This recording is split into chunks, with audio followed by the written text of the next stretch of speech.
Hi folks, welcome back to the Horde. The TRX250X. I'm calling it an 87. It might be as new as a 91. Let me show you what I really hate. It's time for this thing to grow an ignition system and see if we can't get it started. So I pulled the carb off. I always try to start them on the carb that's on there. I'll put my own ignition system on, but I try to start them on the carb that's on there. So I started looking at this carb, and I kind of knew I was in trouble right away when the screws for this thing were loose. The cable's boogered up like somebody tormented it a bit. I mean, it's still functioning, but it's boogered up. Right? You can see right there. So I kind of said, this is not a good sign.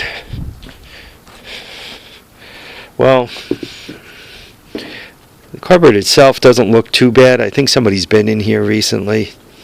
But then I went and, as I'm going to take it apart, see down in there, and you see, I don't know how well you're going to be able to see it, but see how you can kind of see daylight blinking in and out. Somebody took the needle valve out and didn't put it back in. So what do you say? Shoot.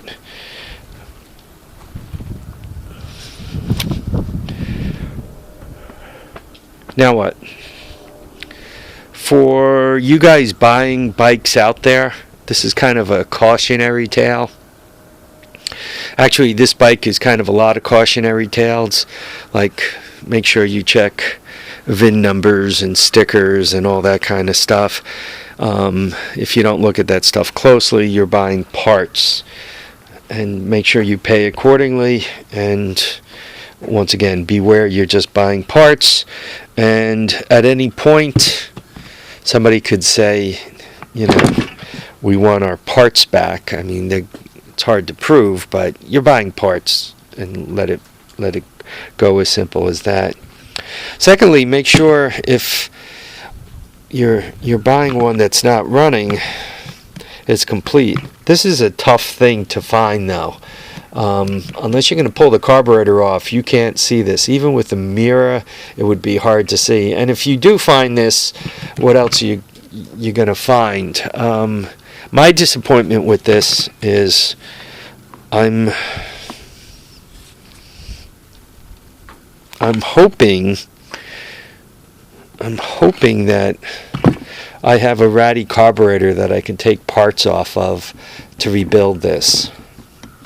I guess one could start buying jets and all, but I think the jet kit, by the time you get it to your house, is crowding $30, and you could buy a knockoff Carb for somewhere around $50, or you can for $20 you can buy the bigger version. As a matter of fact, this might be the big version. I think this is a clone Carb. Yeah, this is the big bore version. So I don't know. They call this a P30, P20, PZ27. I think this is the. I think given the bore and all of this, I think this is the bigger one. So you could come up with an adapter and smash one of these on there for $20, $25, right? Yeah, this is the bigger bore version. Or you could buy the kit and rebuild this guy and hope.